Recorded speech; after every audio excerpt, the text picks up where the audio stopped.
Sir, step away from that vehicle. Officer, I'm just loading groceries. It's my car. We got a call. Vehicle tampering. You match the description. Here's my registration, and I'm a federal district judge. Registration proves nothing. Anyone can print a fake badge. Then call the federal courthouse and verify.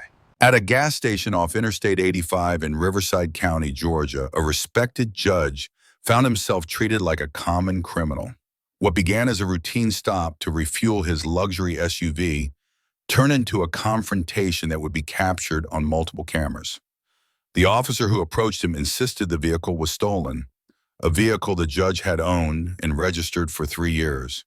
Within minutes, that false accusation would ignite something far bigger than either man anticipated. A secret identity was about to be revealed.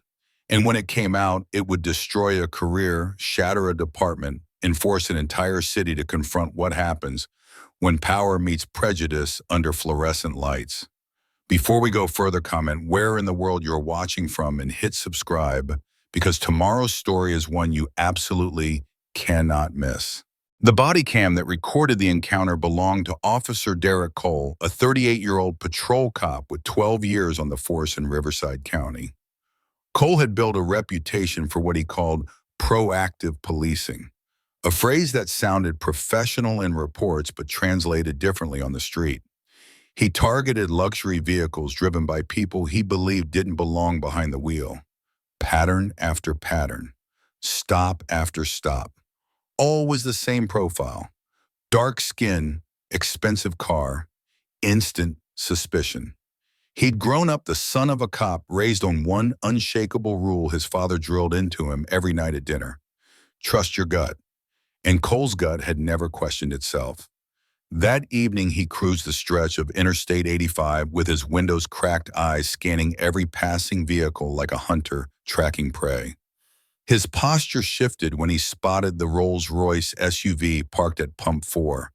Hands tightened on the steering wheel, jaw clenched, gaze locked. Everything narrowed.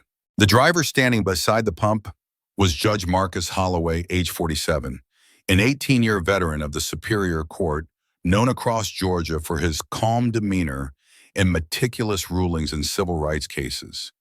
He wasn't on the bench tonight. He wasn't wearing his robe. He wasn't presiding over anything. He was simply refueling after a long day reviewing case files in his chambers. He tightened the fuel cap with precision, checked his watch, exhaled slowly. Routine movements. Nothing rushed. Holloway didn't notice the patrol cruiser at first. Not until Cole turned sharply into the station, tires squealing slightly, and parked diagonally across 2 spaces. The cruiser's front bumper blocked the SUV's exit completely. The move was deliberate, aggressive, unmistakable. The judge glanced up, his eyebrows lifted, not in fear, in confusion. Cole stepped out of his vehicle with the kind of confidence that assumed guilt before asking a single question.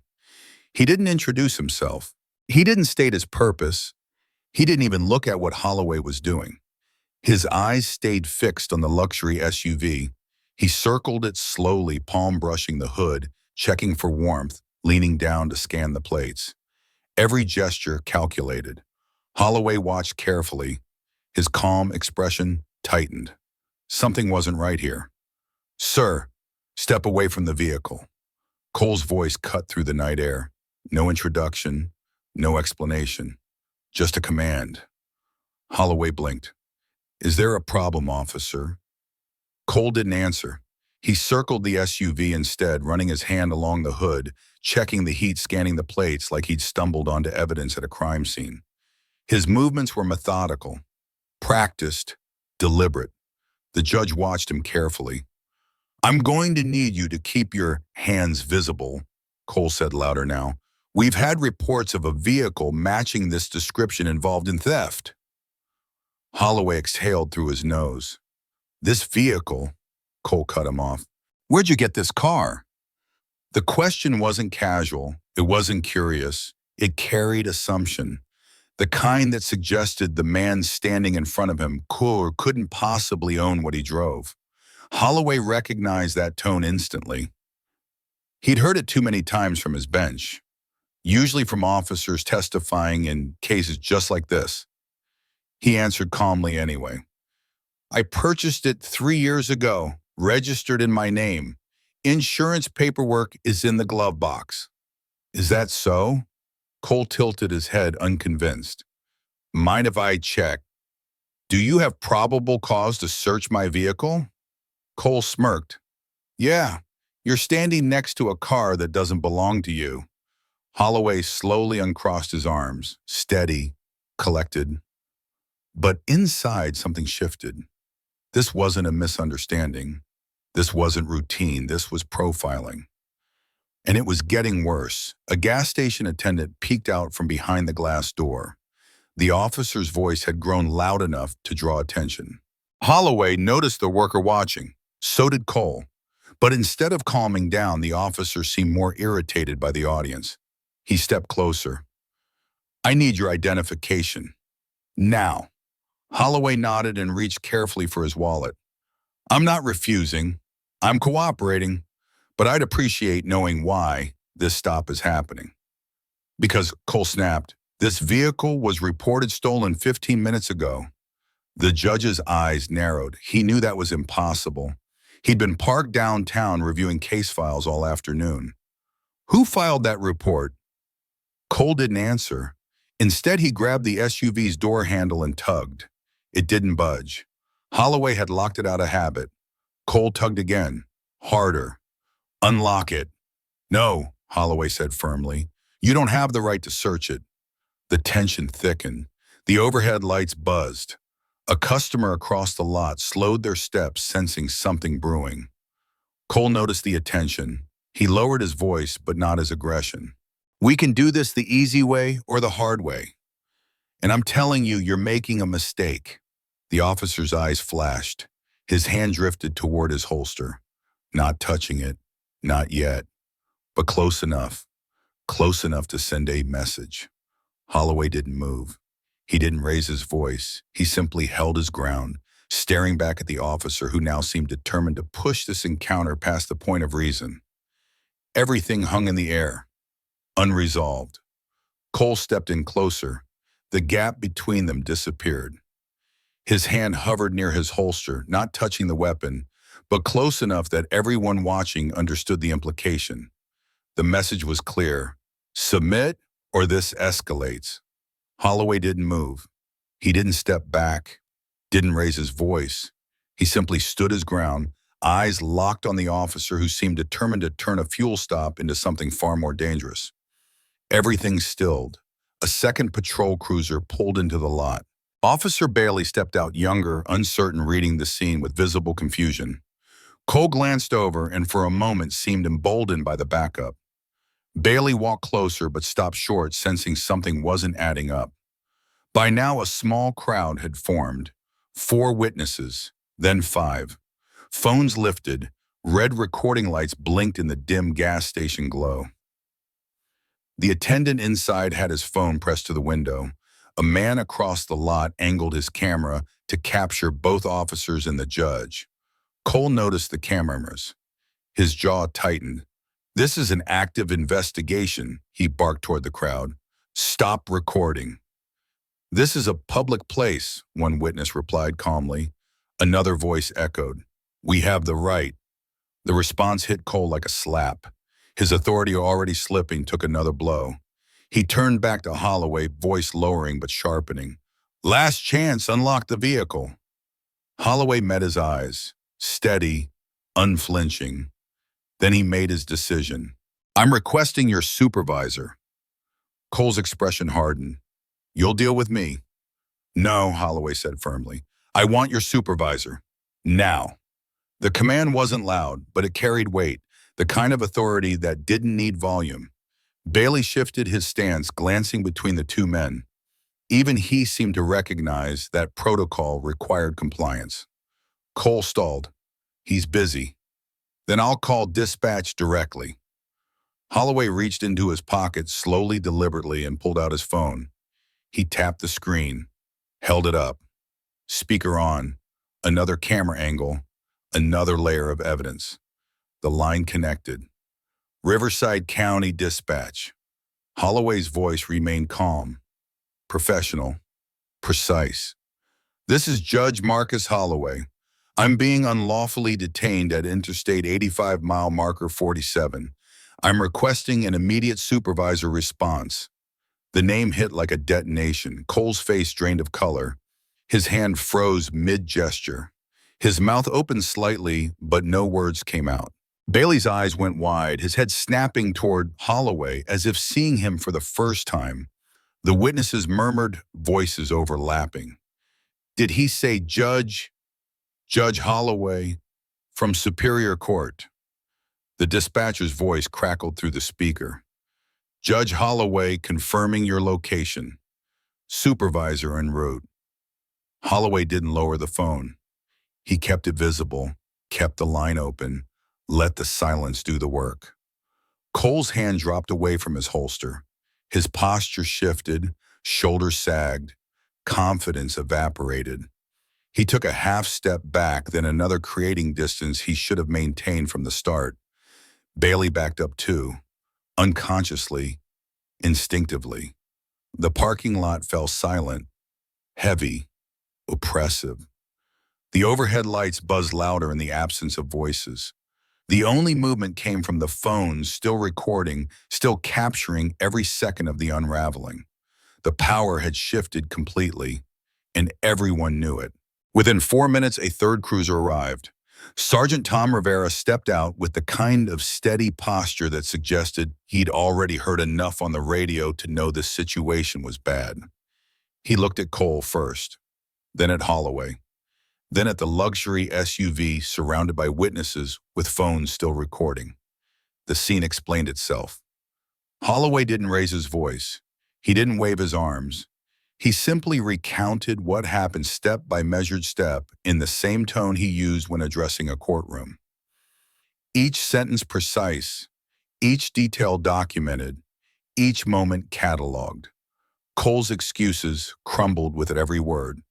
The claim of probable cause, the accusation of a stolen vehicle, the reason for the initial approach. None of it aligned with department policy. None of it held up under scrutiny. Rivera's jaw tightened as he listened, his expression hardening with each revelation. Then came the verification. Rivera walked to his cruiser, pulled out his tablet, and scanned the license plate. The screen loaded, flashed green, registration confirmed. Owner Marcus Holloway. Vehicle purchased 3 years prior. No reports, no flags, no theft. Rivera exhaled slowly. He returned to Holloway and handed back the documents the judge had offered from the beginning. Then he turned to Cole. His voice wasn't loud, but it cut deeper than shouting ever could. "Cole, inside the cruiser now." Cole hesitated, just a heartbeat, but he obeyed. The door shut behind him with a heavy final thud. Rivera turned back to Holloway. The apology wasn't scripted. It wasn't rushed. It was the kind given by someone who understood exactly how much damage had been done.